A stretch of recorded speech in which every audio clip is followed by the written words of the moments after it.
অৰবিন্দ কেজৰিৱাল ডাঙৰীয়াই কৈছিলে যে শিক্ষা ব্যৱস্থা তেখেতৰ শিক্ষা ব্যৱস্থাটো নিউয়ৰ্ক টাইমছৰ প্ৰশংসা কৰিছে বা তাত কথা ওলাইছে। তো সেই সময়ত আমাৰ হিমন্ত বিশ্ব শৰ্মা ডাঙৰীয়াই কৈছিলে যে আৰু আমাৰ মাননীয় মন্ত্ৰী অসম চৰকাৰৰ পীযুষ হাজৰিকা ডাঙৰীয়াই কৈছিলে যে অৰবিন্দ কেজৰিৱালে অসমলৈ আহি পেলাই অসমৰ শিক্ষা ব্যৱস্থাটো চাব লাগে আৰু তেখেতে অসমৰ পৰা শিকিবলগীয়া বহুত কথা আছে বুলি ক'লে।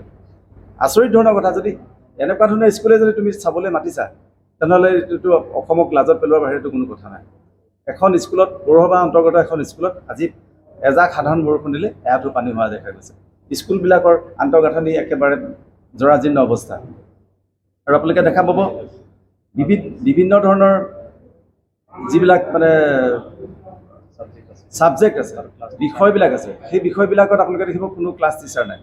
বহু স্কুলত আমি দেখিছোঁ ক্লাছ টিচাৰ নাই, গণিতৰ শিক্ষক নাই, ফিজিক্সৰ শিক্ষক নাই,